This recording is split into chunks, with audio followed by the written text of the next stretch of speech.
పిల్లలకు చదువు సంబంధించి ఫీజులు కట్టలేని పరిస్థితిలో ఉన్న పిల్లలు ఎదుర్కొంటా ఉన్న సమస్యల మీద ఈ 3 అంశాల మీద వైఎస్ఆర్సీపీ డిసెంబర్ మాసంలో ఈ 3 అంశాల మీద గట్టిగా ఉద్యమ బాట పట్టే కార్యక్రమానికి శ్రీకారం చుడతా ఉన్నాం.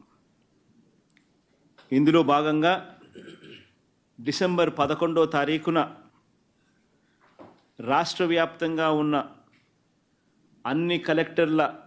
అన్ని జిల్లాల్లోనూ రైతుల తరపున వైఎస్ఆర్సీపీ రైతులకు సంబంధించిన ప్రధానమైన అంశాలు, ధాన్యం సేకరణలో రైతన్నలకు జరుగుతూ ఉన్న అన్యాయాన్ని ప్రశ్నిస్తూ, ధాన్యం సేకరణలో కనీస పెట్టుబడి ధర ఖచ్చితంగా ప్రభుత్వం వైపు నుంచి వచ్చేట్టుగా ఒత్తిడి తీసుకొచ్చే దాంట్లో భాగంగా కనీస మద్దతు ధర రైతులకు ఖచ్చితంగా వచ్చేట్టుగా చేస్తూ, రైతులకు సంబంధించిన ఆ ప్రస్తావనతో పాటు పెట్టుబడి సహాయం కింద 20,000 రూపాయలు ఏదైతే రైతులకు ఇస్తామని చెప్పారో ఆ 20,000 రూపాయలకు సంబంధించి పెట్టుబడి సహాయం రాష్ట్ర ప్రభుత్వం, చంద్రబాబు నాయుడు గారి ప్రభుత్వం ఇవ్వని పరిస్థితుల నేపథ్యంలో దానిని కూడా గట్టిగా డిమాండ్ చేస్తూ, ఈ రెండే కాకుండా ఉచిత పంటల బీమా ఏదైతే రైతులకు ఇంతవరకు అందుతా ఉన్న పరిస్థితి ఏదైతే ఉందో రద్దు చేసిన నేపథ్యంలో ఉచిత పంటల బీమా మళ్ళీ ఖచ్చితంగా రైతులకు మళ్ళీ వర్తింప చేయాలి అనే డిమాండ్తో, ప్రధానంగా ఈ 3 డిమాండ్లతో డిసెంబర్ 11వ తారీఖున ప్రతి జిల్లాలోనూ వైఎస్ఆర్సీపీ అక్కడి జిల్లా కలెక్టర్లను కార్యాలయాలకు సంబంధించి కలెక్టర్లకు రిప్రజెంటేషన్ ఇచ్చే కార్యక్రమానికి రైతులందరితో కలిసి ర్యాలీగా వెళ్ళి కలెక్టర్లకు రిప్రజెంటేషన్ ఇచ్చే కార్యక్రమం డిసెంబర్ 11వ తారీఖున వైఎస్ఆర్ కాంగ్రెస్ పార్టీ చేస్తుంది. అదేవిధంగా డిసెంబర్ 27వ తారీఖున రాష్ట్ర ప్రభుత్వం, చంద్రబాబు నాయుడు గారి ప్రభుత్వం ఏదైతే కరెంటు ఛార్జీల బాదుడు కార్యక్రమం ఏదైతే చేసిందో, ఎన్నికలప్పుడు తాను కరెంటు ఛార్జీలు తగ్గిస్తాను అని చెప్పి ప్రజలను మోసం చేస్తూ ఆయన చేసిన అనేక మోసాలలో సూపర్ 6లు, సూపర్ 7లు ఎలాగో గాలికి ఎగిరిపోయాయి. ఆ కార్యక్రమం అనేది గాలికి ఎగిరిపోయి ఈ బాదుడు కార్యక్రమం చంద్రబాబు నాయుడు గారు తీసుకొచ్చిన ఈ నేపథ్యంలో కరెంటు ఛార్జీలు తగ్గకపోగా కరెంటు ఛార్జీలు బాదుడు పేరుతో పెంచిన నేపథ్యంలో ప్రజల తరపున పెంచిన ఈ కరెంటు ఛార్జీలను తగ్గించమని చెప్పి, పెంచబోయే ఈ కరెంటు ఛార్జీలను జనవరి మాసంలో ఇంకా ఫర్దర్గా పెంచబోయే ఈ కరెంటు ఛార్జీలను ఇంకా ఫర్దర్గా తగ్గించమని చెబుతూ ఇప్పటికే 6,000 కోట్ల రూపాయలకు సంబంధించిన బాదుడు ఆల్రెడీ కరెంటు బిల్స్లో ఇప్పటికే రిఫ్లెక్ట్ అవుతూ ఉంది. మరో 9,000 కోట్ల రూపాయలకు సంబంధించిన బాదుడు ఈ నెల కరెంటు బిల్స్లో, అంటే రేపు నెల వచ్చే కరెంటు బిల్స్లో అది కూడా రిఫ్లెక్ట్ కాబోతూ ఉంది. సో 15,000 కోట్ల రూపాయలు ఏదైతే చంద్రబాబు నాయుడు కరెంటు బిల్లులు ఏదైతే పెంచే కార్యక్రమం చేశాడో ఆ పెంచిన కరెంటు ఛార్జీలను వెనక్కి తీసుకోమని చెప్పి గట్టిగా డిమాండ్ చేస్తూ డిసెంబర్ 27వ తారీఖున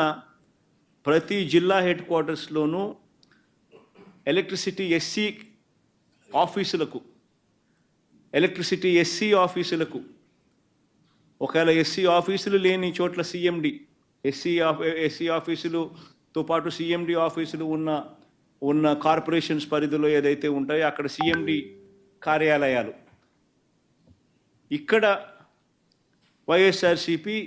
ప్రజల తరపున ప్రజలతో పాటు కలిసి భారీ ర్యాలీగా వెళ్ళి ప్రతి జిల్లాలోనూ వైఎస్ఆర్ కాంగ్రెస్ పార్టీ ప్రజల తరపున చంద్రబాబు నాయుడు గారి ప్రభుత్వాన్ని గట్టిగా డిమాండ్ చేస్తూ పెంచిన కరెంటు ఛార్జీలు ఉపసంహరించుకునేట్టుగా ఒత్తిడి తీసుకొచ్చే కార్యక్రమానికి డిసెంబర్ 27వ తారీఖున చేయబోతా ఉన్నాం. అదే మాదిరిగా జనవరి 3వ తారీఖున జనవరి 3వ తారీఖున కలెక్టర్ల కార్యాలయాలను మళ్ళీ ఫీజు రీయింబర్స్మెంట్ విషయంగా పిల్లలకు సహాయం అందించాల్సిన పూర్తి ఫీజు రీయింబర్స్మెంటు, వసతి దీవెన, విద్యా దీవెన, వసతి దీవెన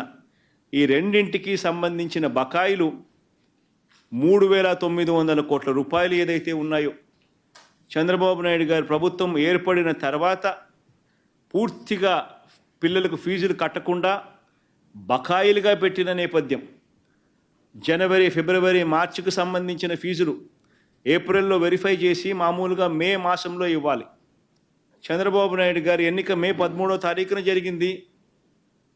జూన్లో ఆయన ప్రమాణ స్వీకారం చేశాడు. జూన్లో వచ్చిన వెంటనే ఆ ఫీజు రీయింబర్స్మెంట్ ఇవ్వాల్సింది. మొత్తం 4 క్వార్టర్స్కు సంబంధించిన ఫీజులు మామూలుగా వైఎస్ఆర్సీపీ ప్రభుత్వంలో ప్రతి క్వార్టర్ అయిపోయిన వెంటనే, ప్రతి 3 నెలలు అయిపోయిన వెంటనే 4వ నెలలో వెరిఫికేషన్ చేసి 5వ నెలలో ఫీజులు ఇచ్చే పరిస్థితి నుంచి ఏకంగా సంవత్సరం అయిపోయినా కూడా 4 క్వార్టర్స్ వరుసగా 4 త్రైమాసికాలకు సంబంధించిన ఫీజులు పెండింగ్లో పడిన నేపథ్యంలో వసతి దీవెనకు సంబంధించి ప్రతి ఏప్రిల్ మాసంలోనూ క్రమం తప్పకుండా వసతి దీవెన కింద పిల్లలకు తోడుగా ఉంటూ మరో 1,100 కోట్ల రూపాయలు వైఎస్ఆర్సీపీ ప్రభుత్వం క్రమం తప్పకుండా ఇస్తా ఉన్న నేపథ్యంలో అది ఇవ్వని చంద్రబాబు నాయుడు గారి ప్రభుత్వాన్ని గట్టిగా నిలదీస్తూ విద్యా దీవెన, వసతి దీవెనకు సంబంధించి విద్యా దీవెన కింద 2,800 కోట్ల బకాయిలు, వసతి దీవెన కింద 1,100 కోట్ల రూపాయలు, మొత్తం 3,900 కోట్ల రూపాయలు చంద్రబాబు నాయుడు గారిని గట్టిగా డిమాండ్ చేస్తూ చదువుకుంటా ఉన్న పిల్లలకు తోడుగా ఉండే కార్యక్రమంలో భాగంగా పిల్లలతో కలిసి వైఎస్ఆర్సీపీ జనవరి 3వ తారీఖున కలెక్టర్ల కార్యాలయాలకు వెళ్ళి రిప్రజెంటేషన్ ఇచ్చి డిమాండ్ చేసే కార్యక్రమం జనవరి 3వ తారీఖున చేస్తుంది. 3 ప్రోగ్రాములు డిసెంబర్ 11వ తారీఖున, డిసెంబర్ 27వ తారీఖున, జనవరి 3వ తారీఖున రైతులకు సంబంధించి, పెంచిన కరెంటు ఛార్జీలకు సంబంధించి, పిల్లలకు సంబంధించిన ఫీజు రీయింబర్స్మెంట్ బకాయిలకు సంబంధించి 3 ఇష్యూస్ మీద వైఎస్ఆర్సీపీ గలం విప్పుతా ఉంది. గట్టిగా ఉద్యమ బాట పట్టే కార్యక్రమం చేస్తుంది. ప్రజలు ఎదుర్కొంటా ఉన్న సమస్యల మీద, మరీ ముఖ్యంగా